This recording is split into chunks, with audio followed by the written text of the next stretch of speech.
సాధారణంగా ఒకరోజు అంటే పగలు 12 గంటలు, రాత్రి 12 గంటలు ఉంటుంది. శీతాకాలంతో పాటు కొన్నిసార్లు పగలు ఎక్కువగా ఉండడం, రాత్రులు తక్కువగా ఉండడం, పగలు తక్కువగా ఉండి రాత్రులు ఎక్కువగా ఉండడం జరుగుతుంది. సాధారణంగా ఇలా జరిగే ప్రక్రియను అయానాంతం అంటారు. ఈ రోజున పగటి సమయం 8 గంటలు తక్కువగా, రాత్రి సమయం 16 గంటలు చాలా ఎక్కువగా ఉంటుంది.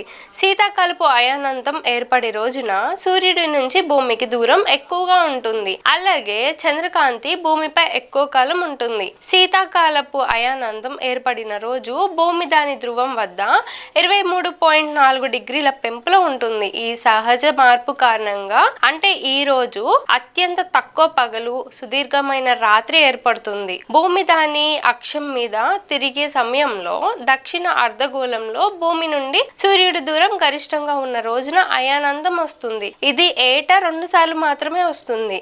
అదే ఈ రోజు వచ్చిందనమాట.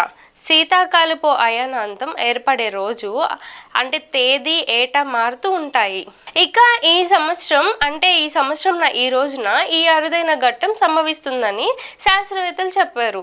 అయితే అది ఈ రోజున అంటే డిసెంబర్ 20 నుంచి 23 తేదీల మధ్య వస్తుందని ఇంతకు ముందు చెప్పారు. అయితే అది ఈ రోజు అయితే వచ్చింది. ఆ 21న భూమికి సూర్యునికి గరిష్ట దూరం ఉండడం వల్ల సూర్యకిరణాలు ఆలస్యంగా భూమిని చేరుతాయి. ఈ కారణంగా ఉష్ణోగ్రతలో స్వల్ప తగ్గుదల కూడా కనిపిస్తుంది. దీంతో శీతాకాలంలో ఏర్పడే అయానాంతంపై పగలు దేశాలలో ప్రజల పలు రకాలుగా నమ్మకాలను పాటిస్తుంటారు. చైనాతో పాటు ఇతర తూర్పు ఆసియా దేశాలను బౌద్ధ మతంలోని ఇన్ యాంగ్ శాఖకు చెందిన ప్రజలు శీతాకాలపు అయానాంతం ఐక్యత శ్రేయస్సును అందించే రోజున భావిస్తారు.